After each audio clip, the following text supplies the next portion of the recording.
Peter Garrett, welcome to News 24. Thanks, Lyndal.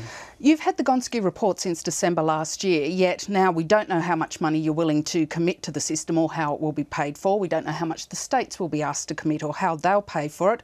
We don't know what the base level of funding for each student is or what the loadings will be. We don't know how much Catholic and independent schools will get as a proportion of base funding, and we don't know how indexation will work. What have you been doing for the last 8 months?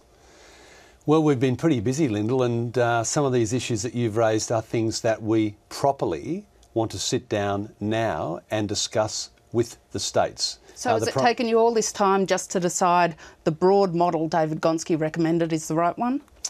No, we've been doing more work than that. There's quite a lot of complexity in the loadings that Mr Gonski's panel recommended as well, and we've spent a lot of time working through with state officials and the non-government school sector how those loadings might apply. And I think the fact is that today the Prime Minister has indicated very clearly that we're now ready to go to that next step. And there's much complexity in our school system, particularly with a new funding model like this. Those issues that you've raised are important. The right place for us to begin discussions with them is the states. Why couldn't you have begun discussions with them at the time you released the Gonski report in February? Well, we wanted to test the Gonski model to begin with and make sure that what we went to the states and the non-government school sector with was a model that we had confidence would fulfil the commitment that we made, that no school will lose a single dollar per student as a consequence. And we also wanted an opportunity to think through what the likely impact of a model would be, particularly across schools that have got disadvantage. You changed that commitment though. It's now not no school will be worse off. It's actually every school will be better off. How are you going to make every school better off? Well, we've said that indexation will be a part of any future funding system, and so indexation sees funding for schools rise. I think the key thing about... But doesn't indexation see funding for school rise in relation to costs? Don't you have to do indexation plus to make sure every school's better off? Well, the key thing about the Gonski model is that it provides us with two things. It provides the schooling resource standard. That's the figure that we identify as being necessary for a student to achieve to the best of their ability. Then we look at the things that might prevent them from doing that, disadvantage, whether it's disability, whether it's language proficiency, and then we apply those loadings to the model. The totality of that amount is what will be delivered into schools to support the students in a school, regardless of whether it's a private or a public school.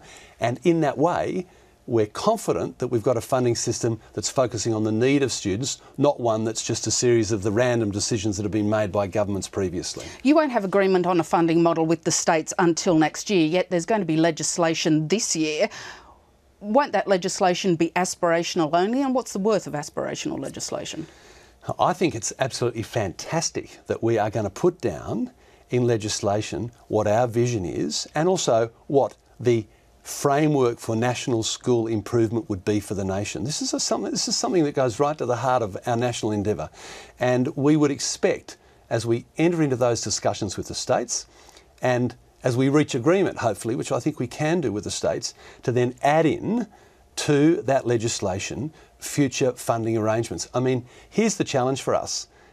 It is the case that the Gonski findings were clear about educational decline. It is the case that a kid who, say for example, is growing up as one of a family of, say, the 25% of Australians who are in the lowest quartile of socioeconomic capacity can end up years behind in their schooling compared to kids from better off socioeconomic backgrounds. That's a challenge that we cannot afford to ignore. We've got to get on with it. But it's a challenge that's some way off in the future. By the time this funding system start, assuming you win the next election, you'll have already had 6 years in office. It'll be another 6 years after that till the funding system's fully in, and another 5 to 6 years after that before we know if you meet your aspiration to lift Australia's schooling performance to the top 5. Governments in Australia find it difficult enough to win a 4th term, let alone a 5th and a 6th. You're leaving this up to future governments to do, aren't you?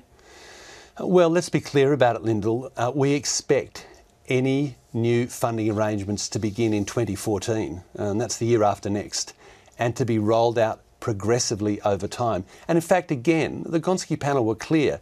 You'll need to have, and I quote, well thought out, end quote, transition arrangements. Schools... And all those transition arrangements with dollars attached will be in the legislation that governs the payment system from 2014? That's correct. We will legislate upon agreement with the states to funding agreements that roll from 2014 onwards. And I think then it's going to be a question of the sort of position that the opposition wants to take in a contested election about education.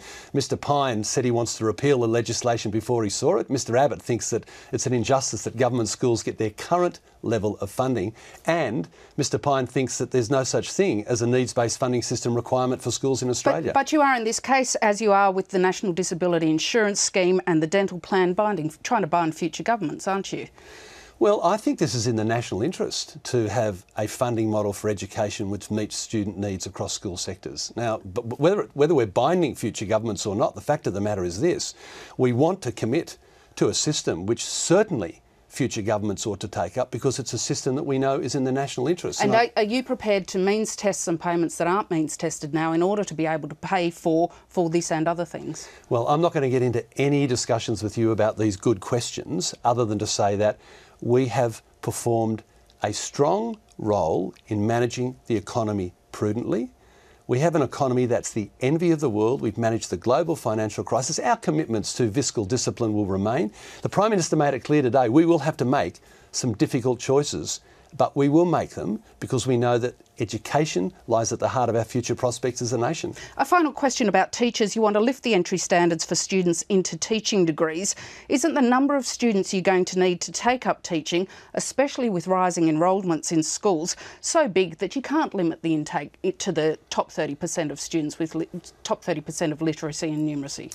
Look, I'm not sure that's the case, Lyndal. I think that it's an absolutely clear goal for us, and it's one that state education ministers have sat and discussed and endorsed as well. You're going to have to offer them better pay, aren't you, to convince the best and the brightest to go into teaching rather than something that might at the moment pay better? Well, you know, the question of their remuneration is a matter for their employers. We've already got policies in place which provide additional rewards for teachers in certain circumstances, particularly as they work their way up the national standards that we've introduced with the agreement of the states. I reckon we can continue good education reform, recognising that it's in all our interests that kids are educated to the best of their capacity in the future. Peter Garrett, thank you very much for your time. Thanks for having us.